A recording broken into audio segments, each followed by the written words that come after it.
Hi friends, welcome back to our channel. நான் உங்கள் செவிழி எல்லாமே இருக்கீங்க. இன்னைக்கு ரொம்ப ஒரு முக்கியமான விஷயம் தான் உணர்ந்து இருப்பேன். டைம்ஸ் ஆஃப் இந்தியால இந்த விஷயத்தை ஷேர் பண்ணிருந்தாங்க. என்ன அப்படின்னா, ஒரு மதுரையில உசிலம்பட்டி அப்படின்ற கிராமத்துல விவசாயிகள் விவசாயம் வேலை செஞ்சுக்கிட்டு இருக்காங்க.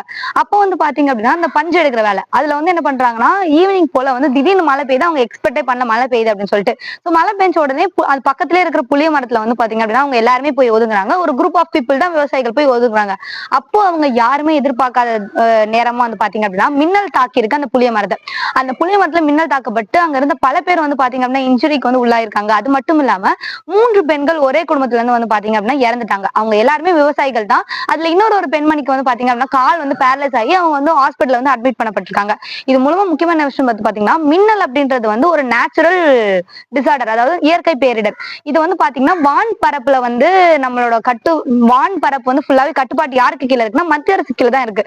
அப்போ இந்த இறந்த மக்கள், அதாவது இந்த 3 பேர் இறந்திருக்காங்களா மின்னல் தாக்கி, அவங்களுக்கு புதிதாக ஆட்சி அமைத்த தாவேக்காவோட அமைச்சர் அவர்கள் என்ன பண்ணிருக்காங்க, மின்சாரத்துறை அமைச்சர் அவர்கள் தலா 4 லட்சம் கொடுத்திருக்காங்க.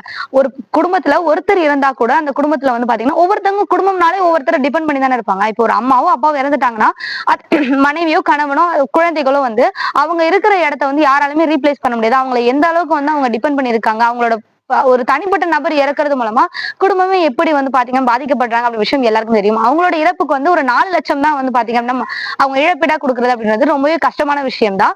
வான் பரப்பு ஃபுல்லாவே கட்டுப்பாடுல யார்கிட்ட இருக்கு அப்படின்னா நம்மளோட மத்திய அரசுல தான் இருக்கு. சோ இப்படி நேச்சுரல் பேரிடரை அவங்கதான் நேச்சுரல் டிசாஸ்டர் அவங்கதான் கணக்குல எடுத்து செயல்படணும்.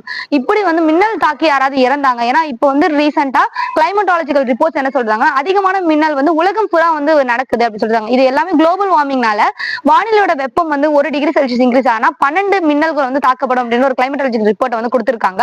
அது மூலமா உலகம் முழுக்க கிளைமேட்டாலஜிக்கல் ரிப்போர்ட்ல என்ன சொல்றாங்கன்னா மின்னல்கள் தாக்குதல் அதிகமாயிட்டு இருக்கு அப்படின்னு சொல்றாங்க.